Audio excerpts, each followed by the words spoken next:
I've recently shared all about branding your Substack, and I thought it'd be really fun to take you along a bit of a branding journey with me and design a Substack publication all in Canva. That way you can see just how easy it is to create a beautiful publication. So we're actually going to be working on a real publication, and this was submitted by Ashley Muller, and it's called Noble Magazine. Now her Substack is brand new. She actually hasn't got anything on there just yet. There's something new that she's working on, but we're going to create the branding for it. So because this is new, I'm going to throw in some dummy articles to work on the things like thumbnails and things that go within an article. So if you go and head over to her publication afterwards and you're like, where was that article that I saw in the actual process?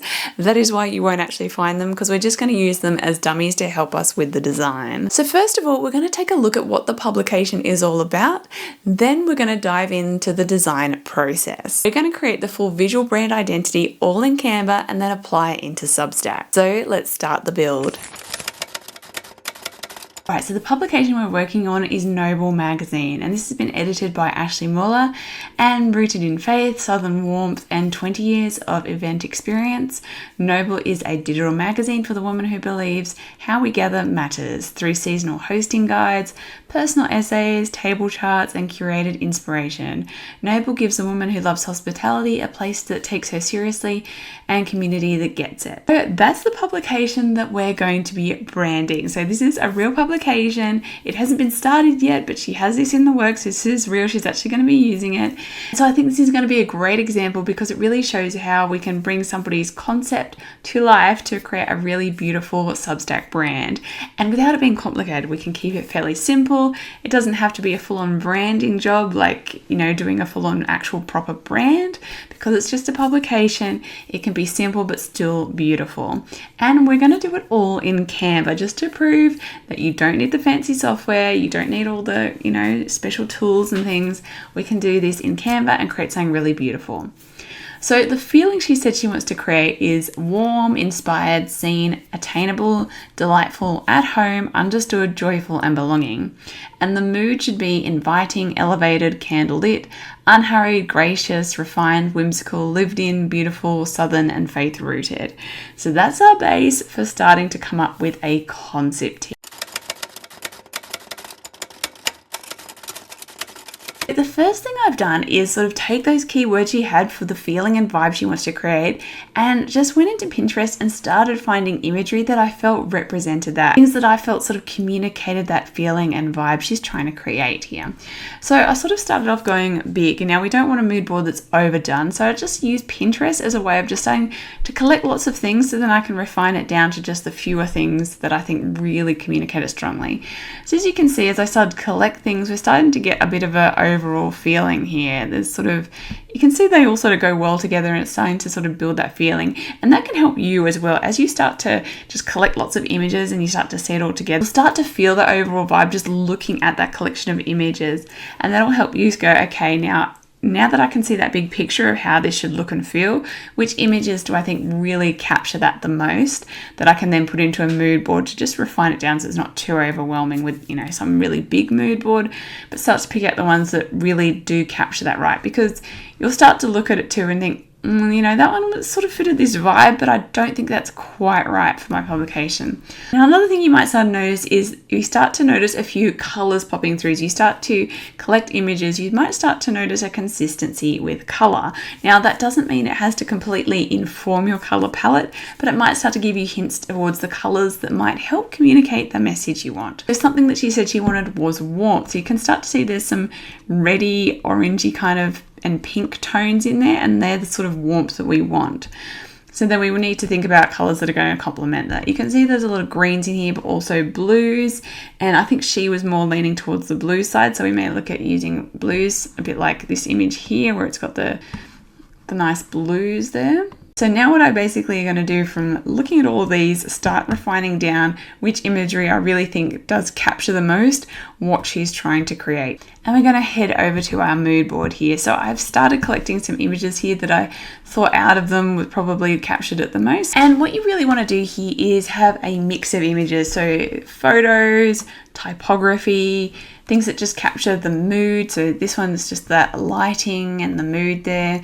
And imagery too, like this fig here. I really felt like this fig really captured it because it's got that warmth in the color of the actual fig, and then it's sort of this branch, like it's sort of giving, and then it's one of those foods that I feel like is commonly used for hosting because it's a more fancier fruit, something that you might get out more when you've got guests. So to me, that sort of has that sort of feeling to it that I thought it was quite beautiful. Now, once you start to capture a mood board, you can start to notice certain things that are repetitive, things that are going on that might help inform your overall design.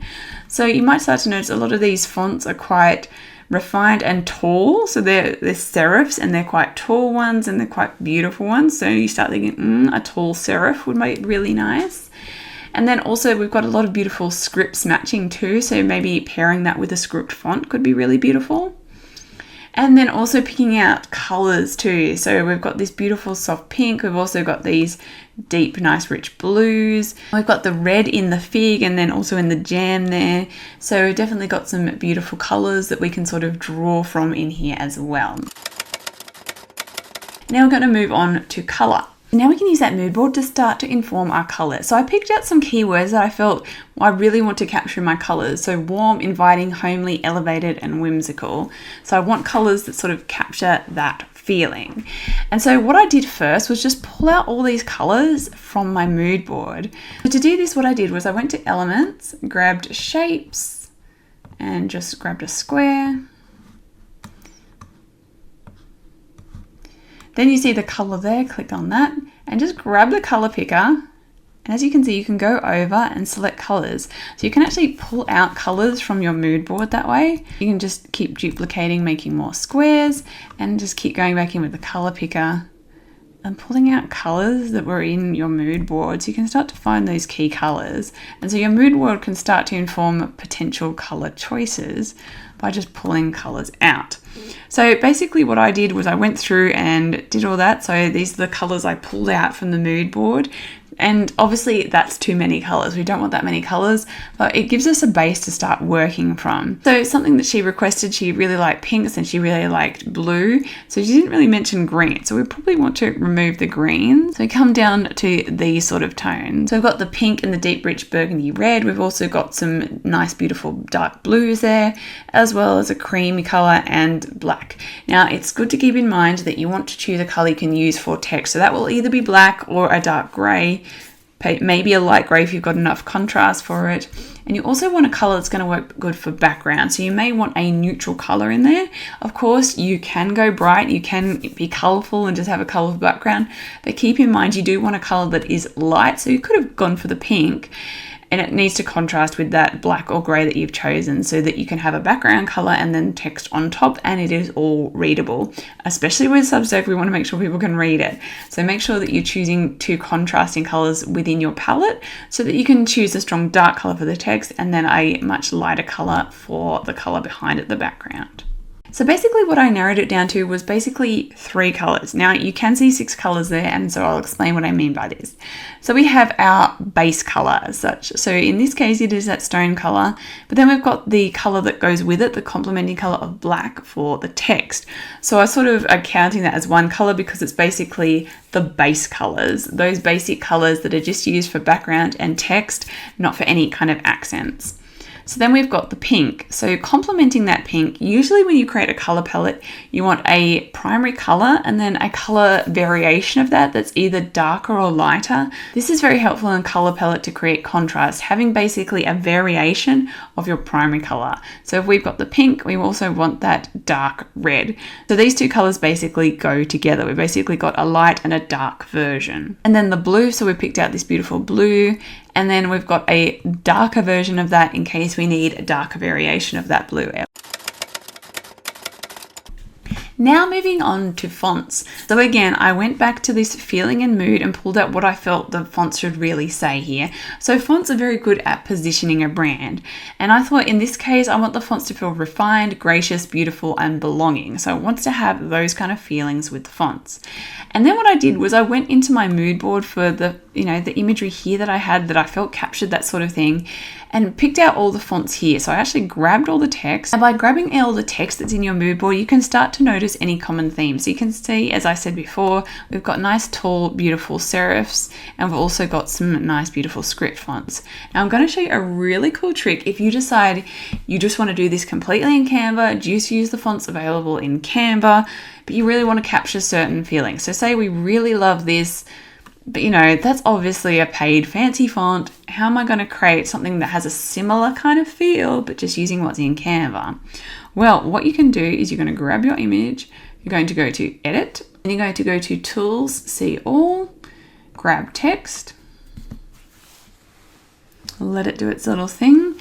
Now, whichever text you want to pull from, so we want to pull from this here, we're going to go grab. And what it does is it then finds the closest font that it can find to this in Canva. So this is a really awesome hack in that way, that it's going to see what has Canva got that's as similar to that as possible.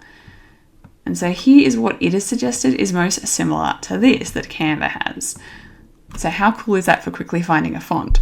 So if we were to put in Noble, well, that is one option we could have. Now, once we put in the whole thing, both Noble and Magazine, I feel like maybe it is a little overdone. It looked quite nice with just the word Noble, but the A's here in the Magazine, I wonder if it's maybe a bit too much. We don't want it to be too fancy. We want to remember that refined feeling too. So let's try one of these other ones. So let's try this one. Now that's not too bad, but I feel like it is a tad basic. You can see it definitely fits these kind of feeling, but not quite the one. Now, another thing I've noticed is this one is a tan font. Now, I think Canva has quite a few in their tan collection. So we could actually put in here tan. So it's saying, you know, that one's sort of right for you. And have a look, they've got some other ones very similar. So we can try out some of these as well. So that one, see, it has a very similar feel. It feels a bit like this Studio one here, Tan Garland. That one's not too bad, but I don't know about the G there and the Z, how it's got that very long line on. This one, Tan Variety, is pretty good. Now, what you want to do once you've chosen a font that you think, you know, could probably work, you do want to play with that spacing. So you want to go up here to letter spacing, and you can play around with the tightness of it, because something with logos is the power of proximity. Just by putting the letters closer together, they feel like they are part of the same thing. And so just putting text closer together can make it feel like more of a logo rather than just you just typed it out with text. So playing around with spacing can actually make a big difference. Now, another thing you can do if you wanted to get a little bit more clever with your spacing, let's just simplify this, just do the word Noble, is basically pull apart every single letter as separate. So once we've got these separate, then you've got that, you know, complete control. And you could build a really fun logo that way. So you could even resize things, play around with it. See, something like that. So that's so simple. Suddenly it looks like this really funky, cool logo, but all we did was just pull the text apart and move things around. If you don't have all those skills, you don't have the software, that sort of thing overwhelms you too much, you can still create something that really feels like a proper logo, feels really beautiful, just using the tools within Canva. So there's lots of different options in there. Now, a thing about Substack though is that that top word mark is quite thin and long, and so it tends to work better to do a word mark that goes across the page along like that rather than something tight like that. But something like that could work well for your little logo mark that goes in the corner, and then using something like this for the actual word mark. So I continued on with this and started, you know, pulling out more fonts, also some of the script fonts and things like that. I've also got these fonts here where it looks like handwriting, which I thought could be really cute, you know, sort of like when you're hosting and you're, you know, sending people invitations, things like that. So a little bit of handwriting can look really cute too. So that's an option too, to have a little handwritten font. So you don't have to use the same font that you use in your logo for everything else. So we probably want, you know, the logo font. So she's also got a tagline, by the way, which is whatever is lovely. So I thought, you know, some sort of handwritten or script font could work really well for that. We've got some sort of handwritten font that can be used within graphics, so that it's got that same sort of feeling like, you know, you're putting something in your planner saying, you know, I've got this event coming up, or you're writing someone a little handwritten note saying, come along to my event, or, you know, a thank you card, that sort of thing. It just has that sort of hosting feelings where someone's just handwriting something. So we've got, you know, a script font, a font just for regular headlines, because when you create your thumbnails, you may want to put text on that with your headlines. Then obviously a body copy font. So starting to pull things together here so we can start to see things together. So I decided we'd go with this nice little handwritten font, like that little note. I think that really sort of captures that hosting feeling. So we've just got the logo with that font, whatever is lovely. We've got our colors that we've chosen. I've just put together a little graphic here so you can see from the mood board. I just grabbed this as an example, just to show, you know, if you had a photo, a little box over the top with some text that could be maybe the thumbnail or a notes graphic, how those fonts could work. So that's how I thought maybe a script font could work, by just putting in little bits of script there. That's just an option. We can keep playing around with things and decide whether we want to keep that or not. I started playing around with this fig concept. I really thought that this could make a really good, beautiful little logo that goes in that corner, that little profile logo mark. Now, this one here, I thought it was absolutely gorgeous, but I did some digging around and it's definitely a modern artwork, so it's copyright and we can't use that. Now it looks like one of those vintage type illustrations, but it's just done in that style. So we can't actually use that one. So I had to dig around to think, well, what can we use to create something very similar to that? Now I did go into Canva Elements and found this fig design. So that was something. So there's definitely heaps within Canva Elements if you're starting to look for elements that you may want to add in. If you want to add some sort of illustrations, imagery, graphics into your branding, there is heaps within Canva. And I did find this. So that was definitely a potential option. But I really liked how that was simple. This felt a little bit more complex. There's a bit more to it. Now remember that little image on the corner, it tends to be quite small like this. So we didn't want too much detail in it. We want something that's very, very simple. So I dug around on some archive sites where you can get vintage images that are now Creative Commons. And I did find this one. Now it's not quite right, yes, but I feel like I can pull that apart and turn it into what I do want. So I've got this little fig image here and we've got the leaves here. So what I did was I copied it, used Eraser, and I said, okay, I really want that branch, but let's just get rid of everything else for now so that we can just use that branch. So I did that. Then I made another copy, pulled off just a leaf, rubbed everything else off, and just basically started to pull apart till I got this. So basically it's, as you can see, just made of parts. So we've got that fig there, the bit of branch, that little bit of branch, and that leaf. So I just cut the bits apart and put it together. Now this was, if you go back here, one of these, see how they're green? I wanted to pull in that beautiful deep purpley reddy color.